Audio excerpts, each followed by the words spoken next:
Hello friend, आज आपण इडलीचा बेत बनवूयात. 2 वाट्या तांदूळ, 1 वाटी उडीद डाळ भिजत घालून घेतली आहे. त्याचा पेस्ट बनवला आहे. हे इडलीच्या पात्राला आपण सर्व याला तेल लावून घ्यायचं आहे, कारण इडली चिटकत नाही तेलाने.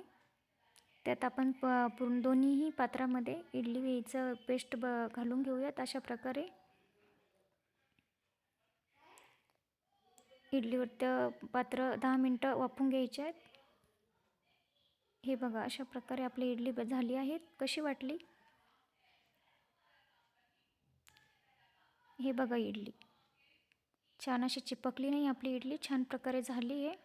हे बघा, पंची पण खूप झाली आहे, मऊ झाली आहे. आमच्याकडे इडलीसोबत सांबार म्हणजे आंबट गोड जास्त आवडत नाही, म्हणून साधं वरण बनवते.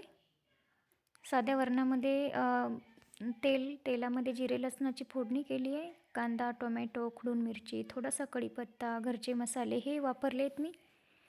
थोडंसं पाणी घालून घ्यायचं आहे, कारण थोडं पाणी घातल्यावर छान प्रकारे तरी येते. नंतर आपल्याला पाहिजे तसं आपण पाणी ॲड करू शकतो. आता डाळ शिजून घेतली आहे, आपण त्यात डाळ घालून घेऊयात. मस्तपैकी डाळ शिजली आहे. आपल्याला पाहिजे तसं आपण पाणी ॲड करायचं. त्याला थोडंसं हलवून घेऊयात. त्यात कोथिंबीर घालूया.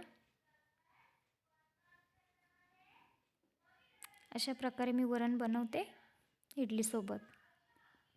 इडलीसोबत थोडं वरण असं पतलंच पाहिजे, घट्ट नाही. त्यामुळे थोडंसं पतलं बनवूयात. अजून पाणी ॲड करूयात. थोडीशी त्याला उकळी आली की. चला आता चटणी बनवूयात. माझ्याकडे ओले खोबरे नसल्यामुळे मी खोबरं थोडंसं भिजत घातलं आहे आपलं घरचं. त्याला 3 मिरच्या, शेंगदाणे, थोडासा लसूण, कोथिंबीर हे सगळं मी चटणीला घातले. ते थोडंसं काढून घ्यायचं आहे मिक्सरमध्ये. नंतर त्यामध्ये थोडीशी साखर, मीठ आणि 2 चम्मच दही ॲड करायचं आहे.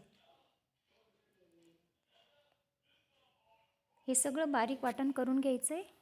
खूप छान लागते ही चटणी. तुम्ही एकदा तरी ट्राय करून बघा. हे बघा, जिरं आणि मोहरीचा तडका मारला आहे. त्यात कढीपत्ता टाकले, कोथिंबीर घातली आहे. त्याला मस्तपैकी असं चरका मारून घ्यायचा आहे. थोडासा गॅस बंद करायचा. तेल थोडं जास्त तपलं माझ्याकडनं. हे बघा, अशा प्रकारे ही चटणी होते. तो पेस्ट आपण त्याच्यात तडक्यात टाकून घ्यायचा आहे.